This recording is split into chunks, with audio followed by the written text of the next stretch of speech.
साथियों नमस्कार। हम लोग किसानों के बीच में हैं और इस समय पश्चिम उत्तर प्रदेश में चूंकि गन्ने का रेट ना बढ़ने को लेके यहाँ किसानों में बहुत ज़्यादा नाराज़गी भी है और नाराज़ भी होना इसलिए भी जायज़ है चूँकि अभी यहाँ 9 विधानसभा सीटों पर उपचुनाव हुए। किसानों को उम्मीद थी कि सरकार कहीं ना कहीं चुनाव से पहले रेट बढ़ाएगी, लेकिन अभी तक रेट नहीं बढ़ा। और जो किसान शुगर मिलों पर गन्ना डाल रहे हैं तो वहाँ से जो पर्ची निकल कर आ रही है उस पर्ची में रेट नहीं है कि किस रेट गन्ना ले जा रहे हैं। किसान अपने पर्ची गन्ना डाल के जा रहा है और खाली पर्ची लेके आ रहा है।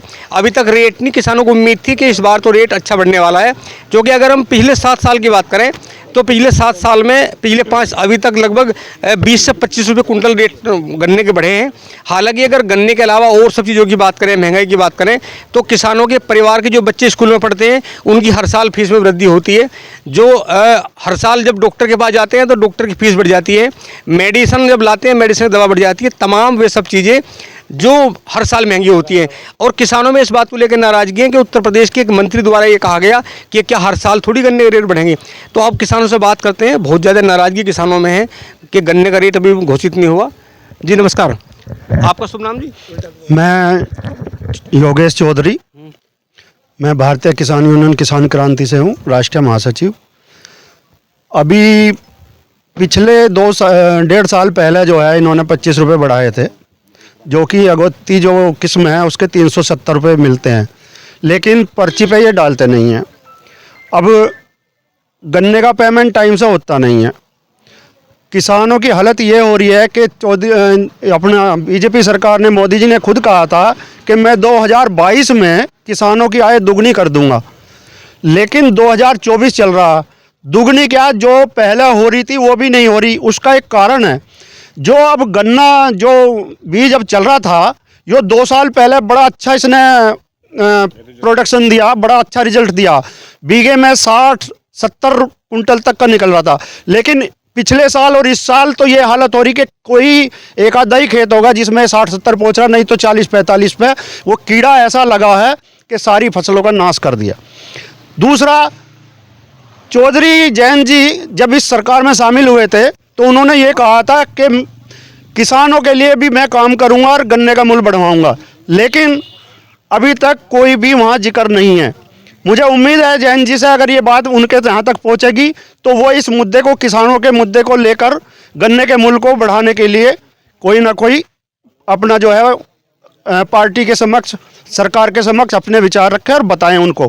क्योंकि किसान जब बहुत खुश था कि जैन जी जा रहे हैं, शायद हमारी समस्याएं अब जल्दी सुन ली जाएंगी, लेकिन अब वो बात वहाँ नहीं रही है। अब धनखड़ जी हमारे उपराष्ट्रपति हैं, उन्होंने भी कल परसों जिक्र करा कि किसानों के बारे में भी कुछ सरकार को सोचना चाहिए। तो मुझे उम्मीद है अगर ये बात वहाँ तक पहुँचेगी तो किसानों के बारे में वो सोचेंगी और गन्ने का मूल्य कम से कम 450 नहीं तो 400 रुपये कुंटल तो होना ही चाहिए। जयराज जी हैं, आप भी गन्ना किसान हैं। जयराज जी, क्या लग रहा है आपको कि गन्ने का रेट बढ़ेगा इस साल या नहीं बढ़ेगा? बढ़ेगा, गन्ने का रेट बढ़ेगा। कैसे पता है आपको? मुझे ये पता है कि हमारी चौधरी जैन जी से बात हुई थी, भाई गन्ना किसान बहुत परेशान है और उसके बारे में आप बात करो, तो उनकी शीर्ष नेतृत्व से बात चल रही है जैन जी की। धनखड़ जी ने भी संसद में आपने बोला होगा, आपने देखा होगा, तो गन्ने का रेट बढ़ेगा। ये बात सही है कि किसान बहुत परेशान है।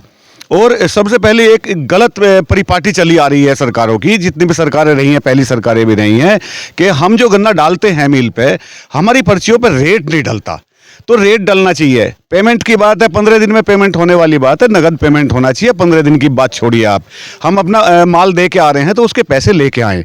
और उम्मीद है कि गन्ने का रेट बढ़ेगा। जैन जी ने चुनाव में भी कहा था कि अब की बार 400 पार वाला नारा जो, गन्ने के रेट भी 400 पार, तो 400 पार होंगे, हमें पूरी उम्मीद है जैन जी से। किसानों की बहुत लंबी लड़ाई चल रही है। जब गन्ने की फसल आती है तो किसान, एक ऐसा सेगमेंट है यहाँ गन्ना किसान उत्तर प्रदेश में कि बिना शोर मचाए सरकार सुनती नहीं है, और जब किसान शोर भी मचाता है तो भी रेट नहीं बढ़ता। आप सहमत हैं कि सरकार अभी तक चुप बैठी है? 1 महीना हो गया गन्ना पेराई हुए, अभी तक कोई रेट घोषित नहीं हुआ सरकार की ओर से। देखो ऐसा है, आवाज़ उठानी पड़ती है, बगैर बच्चा रोए तो माँ भी दूध नहीं पिलाती। ये हमारा अधिकार भी है और हक भी है किसानों का कि इसमें जो है उन्हें सुननी चाहिए और हमें ज़्यादा आवाज़ नहीं उठानी चाहिए। उससे पहले ही उनको इस पर ध्यान रखना चाहिए, क्योंकि वो भी किसान के किसानी से निकले हुए हैं, वहीं से राजनीति करी है, वहीं से बने हैं। जैन जी ने भी कहा और भाजपा में भी हमारे सभी जो है पक्षधर है, और जहाँ तक उम्मीद है कि ये होगा अब की बार, ऐसा उम्मीद है। धन्यवाद। जब हम पिछले साल की बात करते हैं 2023 की, तो 2023 में इस समय किसान बड़े मूवमेंट चला रहे थे शुगर मिल को लेके, गन्ने के रेट को लेके। क्या इस बार इसलिए लोग कुछ कम हैं कि जैन जी बीजेपी में शामिल हो गए? हाँ, कुछ ऐसा भी है, लेकिन कुछ अपनी सरकार जो है भाजपा, वो भी किसानों के प्रति उसका नरम रुख है, और उनको भी ये जानकारी चल रही है, उनके भी गुप्तचर छुटे हुए हैं कि आप इसमें जो आपको फ़ायदा ही रहेगा और किसान आपके हित में है। और किसानों ने वोट भी करी है, ऐसी नहीं है कि सबने नहीं करी है, जन जी की वजह से भी। और कोई पार्टी में भी हैं, भाजपा में भी हैं जाट बिरादर, और भी जो किसानी है, ऐसे बिरादर कुछ नहीं कि किसानी है। तो भाजपा इस बात को समझ गई और आगे जल्दी जो है नए साल में इसका घोषणा कर सकती है। धन्यवाद। विपिन जी बड़े गन्ना किसान हैं। विपिन जी, लोगों में गुस्सा बहुत है, लोग चुप भी हैं और गुस्सा ही बहुत हैं, क्योंकि गन्ने के रेट पर भी सरकार ने कोई बयान नहीं दिया। एक बयान आया गन्ना मंत्री का, उन्होंने कहा कि कोई हर साल थोड़ी रेट बढ़ते हैं।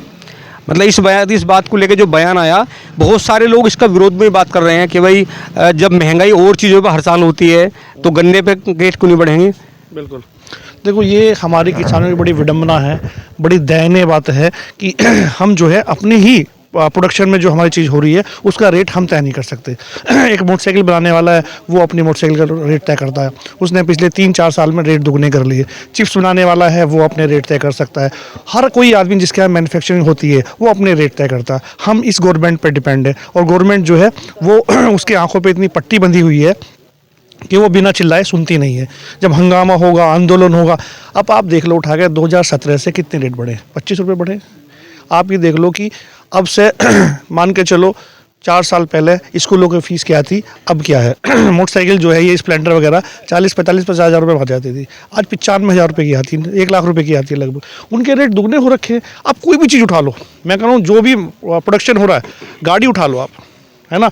आप जो है इनोवा 32,000 रुपये की, 32 लाख रुपये की आती थी पहले, 26 लाख रुपये की आती थी, फिर 32 की, और अब 52 की हो रही मेरे हिसाब से।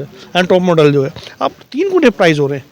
लोग कमा रहे हैं, लोगों के मतलब अथय पैसा है। यही तो कहते हैं कि 10% लोगों के पास तो 90% पैसा है, और 90% लोगों के पास 10% पैसा है। तो ये जो संतुलन बिगाड़ रखा है, ये गवर्नमेंट ने बिगाड़ रखा है। अगर हमारी सुने, एक बात बताओ, खाद, पानी, कीड़ा, सब कुछ लगता है। आप DAP के रेट देख लो, आप यूरिया के रेट देख लो, दुगने तिगने हो रखे। अब अगर प्रोडक्शन थोड़ा बढ़ भी रहा है तो वो तो लागत में बराबर हो रहा है। आप देख लो, ईमानदारी की बात तो है, लड़की की शादी करने के लिए लोगों को ज़मीन बेचनी पड़ती है। अब उठा के देख लो, ये कंडीशन है किसानों की, और ये अपने उसमें मस्त है। हाँ जी, किसानों का ऋण माफ़ नहीं करेंगे, उद्योगपति का ऋण देखो कितना माफ़ कर दिया है। तो ये पार्शियलिटी है, ये दोगलापन है, ये दोहरी मानसिकता है कि जिसके हिसाब से जो है ये हम इन पर डिपेंड है। तो हमारा कोई भी काम ये बिना चिल्लाए, बिना सुने करते नहीं है। तो क्या इस बार 2024 का जब लोकसभा चुनाव हुआ तो जयंत चौधरी जी बीजेपी में शामिल हो गए, तो क्या इसलिए बीजेपी बेफिक्र है कि जो लोग शोर मचाते हैं जयंत जी अब इस समय सरकार में शामिल हैं, इसलिए मूवमेंट नहीं होगा, तो बेफिक्र बैठे हुए हैं? उन्होंने कहा भी था मुजफ्फरनगर कि 400 के पार जाएगा। नहीं, उनसे उम्मीदें थी हमें कि 400 के पार जाएगा, पर पता नहीं क्यों वो चुप बैठे हुए हैं। उन्हें करना चाहिए, और इसी बात को लेके हमारे काफ़ी सारे किसान जो उनसे खफा भी चल रहे हैं, है ना। अब उनको अगर किसानों को अपनी तरफ लेना है तो ये छोटा सा मुद्दा है, ये उनको करना ही पड़ेगा, किसानों का मुद्दा उनको करना ही पड़ेगा, नहीं तो काफ़ी हद तक जो है उनके खिलाफ लोग जो है बयानबाजी करना शुरू कर देंगे। तो हमारी उनसे उम्मीद है कि वो गन्ने का रेट बढ़ाने में हमारी मदद करें। मलिक साहब, कितना गन्ने का रेट होना चाहिए? राठी, गन्ने का रेट आज की लागत के हिसाब से कम 500 रुपये चाहिए, और सरकार जो लागत मूल्य है उसका पता कर ले, और सरकार के लोग ही रेट बढ़ाते हैं, उनकी जानकारी सरकार को पहले से ही है। मैं तो ये कहना चाहूँगा भाई, हिंदुस्तान एक कृषि प्रधान देश है, 70% आबादी कृषि पर निर्भर है, और वही किसान अगर आज आत्महत्या कर रहा है इस देश में, हिंदुस्तान में, तो इससे बुरी हालत क्या होगी। और मैं ये कहना चाहता हूँ भाई, ये मुद्दा खाली हमारे किसानों का नहीं है, जो आदमी अपने घर पर बैठ कर खाना खाता है उस हर आदमी का मुद्दा है ये। भाई जब लागत मिलेगी जब किसान बो पाएगा, नुकसान में जाएगा तो उद्योगपति अपनी दिवालिया घोषित कर देता, किसान कहाँ जाएगा? भाई मरेगा फिर भी करेगा, नहीं करेगा तो कहाँ से बच्चे पालेगा? उसके बच्चों का स्कूल से नाम कट के अपना घर बैठ जाते हैं बच्चे। बहुत दयनीय स्थिति है फिलहाल किसान की। आपको लग रहा है कि किसानों की आय दोगुनी हो गई? अब दोगुनी नहीं, जो आय थी 2014 से पहले उससे भी कम हो गई आय तो किसान की लागत के हिसाब से। भाई आज गन्ना बो रहा, आज गेहूँ बो रहा है, और ये मुंजी बो रहा है किसान, इसकी लागत का किसान को 10% भी नहीं मिल पा रहा। 10% में वो सारा परिवार चला रहा अपना। अपने पशु भी पाल लें उसे और अपने बच्चे भी पाल लें, बस इसके वो अपना पशुओं से अपना घर चला रहा है। ये मानो दूध बेच करके घर चला रहा क्या किसान। गन्ना भुगतान हो गया तमाम शुगर मिलों का? गन्ना भुगतान अभी 2-4 मिलों ने करा है, गन्ना भुगतान पेंडिंग पड़ा है। सबसे बुरी हाल मोदी नगर मिल की है, पिछले साल का भी पेंडिंग पड़ा उसका मोदी नगर। मलकपुर शामली क्या स्थिति है? मलकपुर मिल का भी बुरा हाल है। शामली पे किसान अब भी धरने पे बैठे हैं, वो किसान, उनका 3 साल का पेमेंट रुका हुआ है किसानों का। शामली जो ये था, जो हांडा शुगर मिल थी पहले, वो बेच दी खतौली वालों को इन्होंने। खतौली वालों ने कहा था कि जब हम मिल को अपने अंडर में ले लेंगे पेमेंट कर देंगे, उसके बाद भी पेमेंट नहीं हुआ, अपने वादों से मुकर गए। अब डेली धरना दिया जा रहा है, हमारा कुछ उसका निस्तारण नहीं हो पा रहा है। ये किसानों का दर्द है। सरकार लाख दावे करे कि किसानों की आय दोगुनी होगी, लेकिन जब हकीकत की बात होती है तो हकीकत में ऐसा नहीं है। हकीकत में बहुत दयनीय स्थिति है। किसान दरअसल इतनी कमज़ोर जाति भी है किसान कि वो सरकार पे निर्भर होती है। ऐसा जब हम और दूसरे सेगमेंट को देखते हैं तो जब कहीं प्रोडक्शन होता है तो वहाँ पहले रेट तय होते हैं, लेकिन किसान की उत्पादन का पहला रेट तय नहीं होता। और अभी तक ये दर्द भी है और लोगों को नाराज़गी जयंत चौधरी जी को लेके भी है, क्योंकि वो गठबंधन में है। उन्होंने ये वादा भी किया था कि इस बार 400 के पार गन्ने का रेट होगा, लेकिन 1 महीने से ज़्यादा शुगर मिल का पैरा ही शुरू हो गया और अभी तक बिना रेट के पर्ची दी जा रही है। किसानों में बहुत ज़्यादा गुस्सा है, आक्रोश भी है। तो हम लगातार आपको किसानों से चूँकि संवाद होते रहते हैं, आपसे लगातार बताएंगे। आपसे रिक्वेस्ट है कि आप इस मुद्दे पे कमेंट जरूर करें कि क्या गन्ना किसान का रेट कितना होना चाहिए और अगर रेट तय हो तो कितना रेट होना चाहिए। जब हम लागत की बात करते हैं तो किसान की हर साल कितनी लागत बढ़ती है। आप लगातार देखते रहिए 7 इंडिया न्यूज़। नमस्कार, राजेश शर्मा।